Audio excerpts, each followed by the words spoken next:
Asexuality is not a sexual dysfunction, an intro lesson for mental health professionals. Hello there, my name is Elita, and I'm going to explain asexuality. You may be thinking, what does this mean? Or I've heard of it, but I've never really understood. Well, I promise you, no fear. I'll walk you through step by step. There are 3 thorough sections: Asexuality 101, Sexuality versus the Disorder Model, and Clinicians' Insight. First up, Asexuality 101, an intro lesson to asexuality. Looking at the definition, asexual or ace is defined as a person who does not experience sexual attraction. Asexual is considered both an individual sexual orientation and also an umbrella term, so there isn't a simple answer as our definition implies. In fact, it's more like a scale between sexual and asexual, where there may be some people who fall into gray A or demisexual, where they identify somewhere between. Sometimes the sexual scale is paired with a second identity of romantic orientation, whether hetero, homo, a biromantic, opposite, same, or two-sex gender attraction, panromantic, where attraction is not limited by sex or gender, or aromantic, where there's little or no romantic attraction. To break it down even further, there are 4 primary attractions: romantic, sexual, sensual, and aesthetic. And each of these identities can look different depending upon sexual and romantic identities for each individual. Asexuality isn't, however, abstinence because of a bad relationship or religion, celibacy, sexual repression, aversion, or dysfunction, loss of libido, fear of intimacy, or the inability to find a partner. It could look like wanting friendship, understanding and empathy, falling in love, experiencing arousal and orgasm, choosing to masturbate or engage or not engage in sexual activity, be of any gender, age, or background, have a spouse, and or have children. Now with this new information, we must take a step back and change our definition. To account for individuality, asexuality is best defined as a sexual orientation with a wide spectrum with no arbitrary definition, where it extends from little or rare sexual attraction to no sexual attraction at all. There's no litmus test, but like any other identity, it's just a word that people use to help figure themselves out. It's also important to note that understanding asexuality is being sex positive. It's okay to be sex neutral and repulse, and to know that it's a definition about desire and how you feel, not about sexual behavior. Doing so affirms the 1% of the population that identifies. That's over 70 million folks. Nonetheless, there's a mass amount of information out there that's completely incorrect, such as that it's a disorder or that it's not even real. To combat this concern, here's a quick video to go over what we've learned.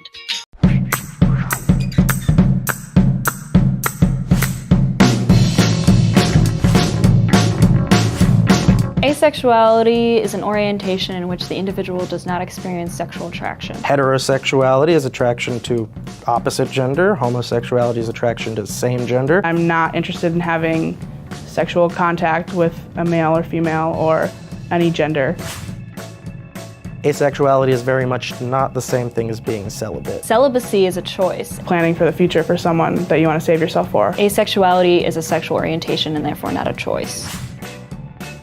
No, I have not experienced arousal to date. Some asexual people definitely experience physiological arousal. Just like everybody else, people have varying levels of libido. I mean, my nipples get hard if it's cold out, but not sexually. Just because they don't want to do anything with it doesn't necessarily mean that the equipment isn't all in functioning order. It depends on the person again. It's usually not quite a sexual thing, it's more of just like a physical thing. I'm told it's a natural thing. I just have never tried it, don't think I will. because otherwise everyone would say we were straight and like keep treating us as straight. It doesn't define me, but it is a part of me. And I feel like any close friends that I have, I would want them to know. I told my parents, just because they were bothering me about like, why don't you have a boyfriend? And I'm like, I don't want a boyfriend or a girlfriend or anything. Your romantic orientation is completely separate from your sexual orientation. Just because you're asexual doesn't mean that you are not interested in people romantically. You know, biromantic, homoromantic, all of that stuff is on top of being asexual. For that, I would say it's definitely dependent on the two people or more than two people involved in that relationship. I mean, some asexuals will have sex with their partners.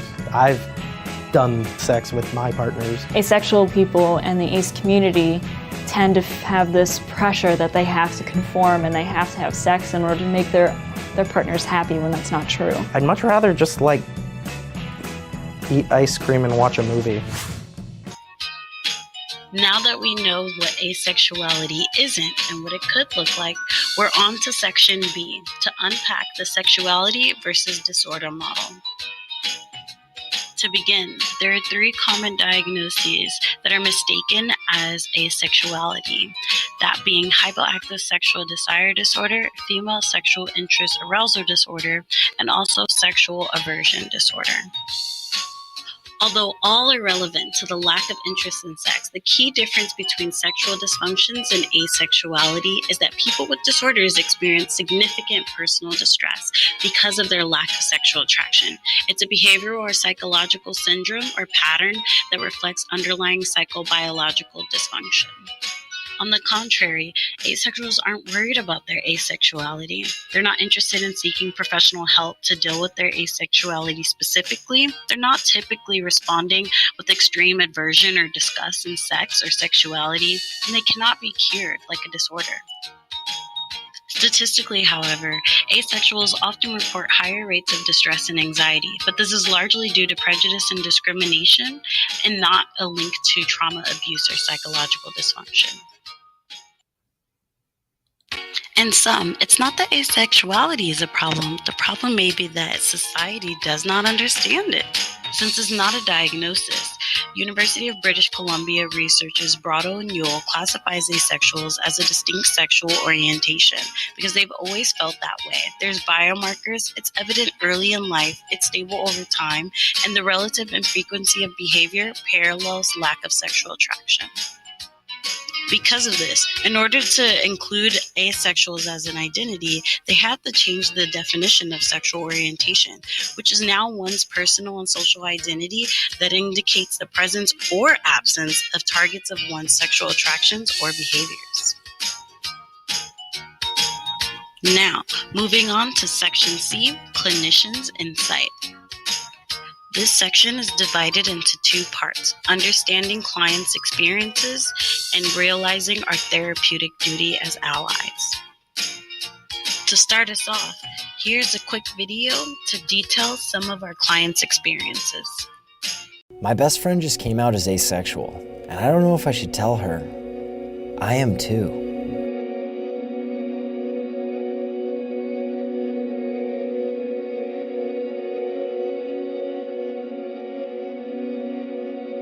When I tell people I'm asexual, they stare at me like I'm a fucking unicorn. According to a lot of people, we don't exist. I am openly asexual at school, but not at home.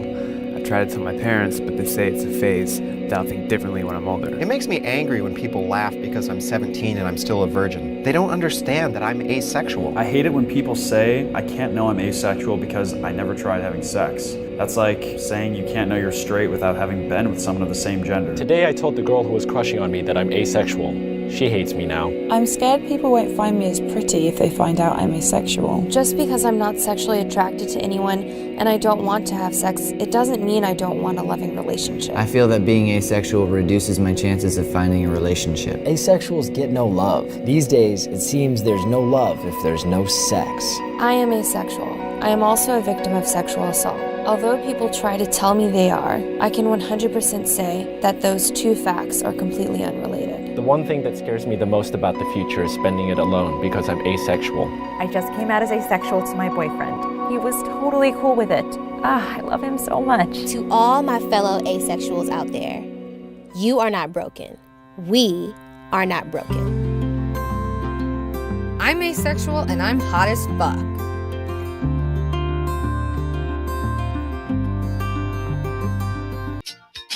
In addition, let's take some time to look at some quick quotes from the client's perspective.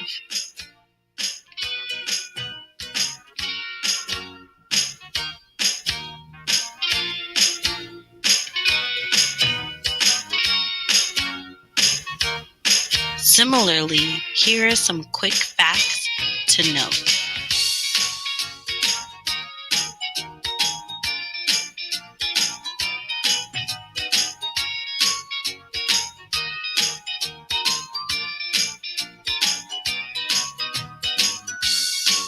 Clients say taking asexuality seriously is a very big deal. Disclosure can be of incredible importance to safety and well-being. Strong negative reactions, especially repetitive ones, are alarming and sometimes scarring. It often falls upon the experts to evaluate, reassure, and give guidance. For example, a young woman was prescribed testosterone to boost her sex drive, treatment for low libido. She was treated by at least 3 medical and psychological professionals, none of whom suggested that lack of sexual attraction was normal. Without truly hearing what she was saying, she now has a permanently deep voice and facial hair as a side effect from testosterone. That, however, is one of many asexual people's stories where mental health practitioners and providers treated their orientation as a symptom of a disorder or as a disorder in and of itself, and refuse to see it as anything other than pathological. Trust me, don't be that clinician. The first step is to unpack your perception. Counselors cannot do so responsibly if you know little to nothing about this orientation. Professional irresponsibility assumes that experiencing sexual attraction and desire is ideal and that their patient should conform. Next, you must question, are you willing to recommend drastic medical, social, and psychological inferences without examining whether achieving or tolerating the supposed norm would result in a happier life? Next, to avoid doing harm, it is vital that any professional understands the true diversity of this spectrum, and they must acknowledge that asexuality is a part of it, and they must challenge their own personal convictions about sexuality's relationship with intimacy and fulfillment. Regardless, psychologists, psychiatrists, medical professionals, sex educators, sexuality professionals, therapists, counselors, researchers, and other authorities are all saddled, for better or for worse, with drastically affecting the reality of asexuals. Clients say taking asexuality seriously is important because the intersectionality of complex elements such as mental and physical illness or abusive past do not invalidate asexuality. It isn't a diagnosis, and it's not something that can only exist if nothing else explains or intersects, but it's not always completely separate. In sum, here are a few steps to being an ally. And for more additional resources, I provided a link below for more info. Professionals can become more informed about asexuality by keeping up with existing research, reviewing asexuality-related caveats in the DSM-5, reading some recommended textbooks, or visiting the link I provided below. In summary, asexuality is a spectrum, is not a sexual dysfunction. It is a sexual orientation. It is a valid identity and should be taken seriously. Asexuals experience prejudice and discrimination, and there are many options available for providers to avoid doing harm. By far, I hope you found this useful. Thank you for watching.